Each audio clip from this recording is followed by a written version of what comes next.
आलोय ते तुला शत्रूशी लगीन कर म्हणून सांगायला नाही. नाही, आम्हाला दोघींना बी माहिती आहे आमचा पोरगा कसा आहे. आयुष्यभर तुला सुख लाभू द्यायचा नाही. तू राक्षस आहे, तो राक्षस. डॅडी, तुम्ही माझ्यासाठी देव माणूस आहे. आजवर जेव्हा जेव्हा माझ्यावर कठीण प्रसंग आला ना, तेव्हा तेव्हा तुम्ही मला तारलं. मी आजपर्यंत तुमच्या शब्दाच्या बाहेर नाही गेलेलो डॅडी. पण काय? पण डॅडी, मला एकदा तेजूला विचारायला लागेल. आजवर मी त्यांना कोणत्याच गोष्टीची जबरदस्ती नाही केलेली हो. तिला शत्रू बरोबर लग्न करायचं का नाही ते मला तिला एकदा विचारायला लागलेलं आहे. ह्याला काही याड लागलं का काय? अरे एक तर त्या पोरीशी लग्न कोण करणार झाले आणि तिला चिचराय निघालाय लगीन करतोस का म्हणून. सूर्या, अरे शुद्धीवर आहेस का तू? दारावर भिक्षा मागायला आलेल्या माणसाला हे नको ते नको म्हणायचा अधिकार नसतो.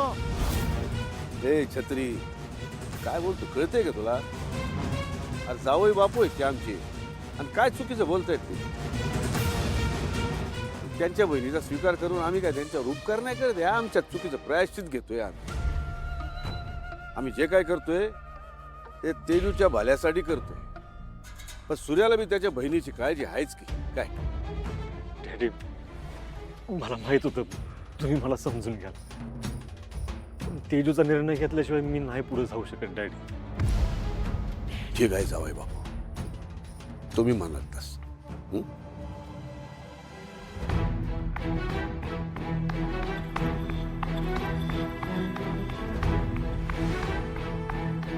त्या अडीचं घराणे एवढं मोठं आहे, पोरीची 5 बोट तुपात असतील आणि ह्यो होय नाही करतो. तर काय म्हणतात ना, दैवत येतं आणि कर्मण येतं. सूर्या, डॅडींचा निर्णय वाईट नाहीये. हर आपल्या तेजूचंच भलं होईल. नशीब परत परत फाटलेलं जोडून द्यायची संधी देत नाही सूर्या. सूर्या, नको लय विचार करूस. तेजूच्या लग्नाला होकार देऊन टाक. तेजूने जर ह्याला माझ्याबद्दल खरं काही ते सांगितलं ना, लय अवघडून बसत. ते आधी मलाच काहीतरी केलं पाहिजे. तेजू, तू एक काम कर. तू तू इथनं कुठं तरी लांब निघून जा आणि कुणाला बी कळू देऊ नकोस तू कुठं आहेस ते. इथं काय सांभाळायचं ते सगळं आम्ही सांभाळून घेऊ दोघी. असा कसा जाऊ? नाही असा कसा जाऊ? अगं थोड्याच वेळात आहे ना आपण एक होणार आहे. एक तू या राजाची राणी होणार आहेस. हे बघ, सगळ्यांचा होकार आलाय, आता फक्त तुला हो म्हणायचं. मग जाळंदूर संघटन. मला तुझ्याशी लग्न नाही करायचंय. अयो, तू तर मांजराची वाघीणच झालीस. तरी पण माझ्याशीच तुझं लग्न होणार.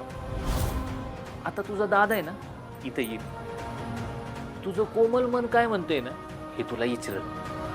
तुला काय करायचंय? तुला फक्त आहे ना या लग्नासाठी होकार द्यायचाय. आणि जर तू तुझ्या दादाला या लग्नासाठी नाही म्हणून सांगितलं तरी तर रक्ताच्या पाठवातील. माझी माणसं आहेत ना मांडवा बाहेर बंदूक घेऊन उभी आहेत. मिसक्याव. मी आता तुझ्या धमक्यांना घाबरणार नाही. खूप सहन केलं, पण आता मी गप्प बसणार नाही. सूर्या, काय करतोयस तू हे? अरे म्हणजे समीर पळून गेला म्हणून तू आपल्या तेजूला कोणाच्याही गळ्यात बांधणार आहेस का? कोणाच्या पण नाही, शत्रूच्या. शत्रू माझ्या आत्याचा पोरगा आहे, तुझा भाऊ आहे तो. त्याच्याशी आपल्या पोरीचं लग्न व्हावं म्हणून लोक रांग लावून बसले असतील, पण त्यानं डॅडींच्या एका शब्दावर आपल्या तेजूला होकार दिला. सूर्या, तुला माहिती तरी आहे शत्रू कसा आहे? असं कसं मला माहित नाही? लहानाचा मोठा झालाय तो माझ्यासमोर. हो सूर्या, पण तुला फक्त बाहेरून माहिती. अरे मी त्याची बहीण आहे. त्याचा स्वभाव, त्याचा गुण अवगुण, सवय, या सगळ्या गोष्टी मला माहिती. आणि हे बघ, मला फक्त आता एवढंच कळतं की तो आपल्या तेजूसाठी योग्य मुलगा नाही. तुझा ऐक, तो माझ्याशी भांडला म्हणून तुला असं वाटतंय ना? अरे त्याच्या जागी दुसरा कोण असता तर तो पण असंच वागला असता. आपलं लग्न झालं म्हणून तो बेतरला होता. जगातल्या कुठल्या भावाला आवडेल का आपल्या बहिणीने पळून जाऊन लग्न केलेलं? त्यानं पण तेच केलं तुळजा. आणि त्याचा आता माझ्यावरचा राग संपलाय, शत्रू सुधारलाय आणि त्यानं माझी माफी पण मागितली. सूर्या तू किती भोळा आहेस रे. पण एवढं लक्षात ठेव, तुझ्या ह्या भोळेपणाचा इतर कोणाला मी फायदा उचलून नाही देणार. अगं तुळजा, कोण माझा फायदा घेते तुळजा? अगं गावाकडे लोक असेच असतात. आपल्या घराण्याच्या लेकीनं पळून जाऊन लग्न केलं म्हणजे आपल्या प्रतिष्ठेला धक्का लागला असं समजतात इथं. आणि डॅडींचं नाव मोठं आहे तुळजा. त्यांच्या लेकीनं माझ्यासारख्या सामान्य माणसाबरोबर लग्न केलं की त्यांना सहन झालं नसणार आहे. मनाविरुद्ध लग्न केलं ना तर इथं लोक जीव घेतात. शत्रूनं तर फक्त माझा राग केला, त्यानं काहीच केलं नाही. तुझा तू या सगळ्याचा नको विचार करू. तू जसं समजतेस ना तसं नाही आता का.